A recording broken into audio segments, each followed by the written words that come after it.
Her fingers brushed mine for a second, then the passport was gone, into my sister's manicured hand. "She deserves the world," Mom said. "You're just dead weight." Dad smirked like cruelty was a family tradition. "Let the useless one stay behind. She deserves nothing." I didn't argue, I didn't cry. I only closed my hand over the empty air where my future had just been. They thought I was powerless. They were wrong. 2 months earlier, I had been the planner, the one who booked the tickets, checked the exchange rates, mapped the itinerary. When my sister posted family trip on her Instagram story, she got the likes. When Dad talked about how she deserved a break, Mom nodded. I noticed the way they said she and not we. It wasn't the first time. She was the golden child, pretty, charming, unemployed, but in their eyes, that was because she hasn't found her calling yet. Meanwhile, I worked double shifts and paid the utility bills. No one noticed. Then I overheard it. Mom on the phone with Aunt Lina. "She doesn't need to go, she'll just drag us down. The trip will be better without her." A pause. "Yes, I'll take her passport when she's not looking." Something in me shifted that day.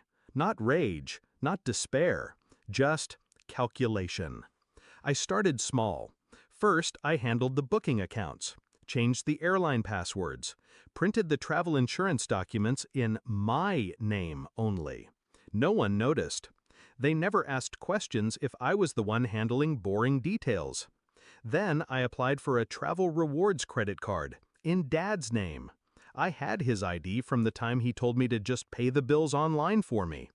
I routed all the bonuses to a private account they didn't know existed. I also made copies of their passports, high-quality scans. My sister's too. 3 days before the flight, I accidentally left the group itinerary open on my laptop, where my sister could see. She took screenshots, like she was stealing something from me. Perfect. While they slept, I logged in and altered the bookings. Same flight number, same times, except their tickets were now for a week later. Mine stayed for the original date. I also flagged their accounts for identity verification with the airline. That would require them to present original documentation in person at the ticket desk. And of course, I made sure they wouldn't have those originals. Back to the airport. I stood at the gate, my carry-on beside me. Mom and Dad were at the check-in counter with my sister, confident, smug. Then the airline agent frowned. Typed again. "I'm sorry," she said, "but these tickets aren't valid for today's flight." "What?" Dad's voice rose. Mom leaned in, furious. The agent explained. Dates didn't match. Also, their passports? That was when they realized they didn't have them. I had slipped them out of Mom's handbag an hour earlier during the taxi ride. She didn't notice. She was too busy berating me about being grateful for letting my sister take my place. I watched the panic bloom in their faces. Watched my sister's mascara smudge as her voice went sharp. "Fix it, Dad! Fix it!" They couldn't. Security was calling final boarding for my flight. I stepped forward, passport in hand.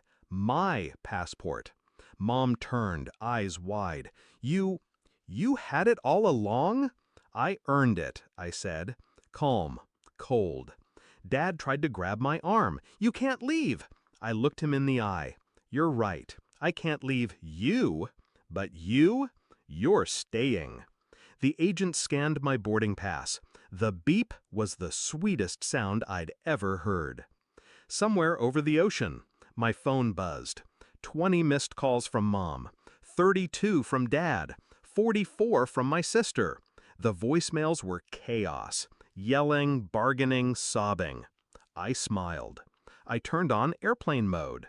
1 week later, I posted a photo from a white sand beach. Caption, "Dead weight can float just fine without you." Their trip?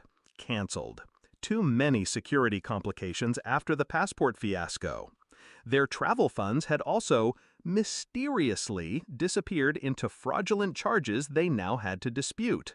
Meanwhile, my own travel account was full.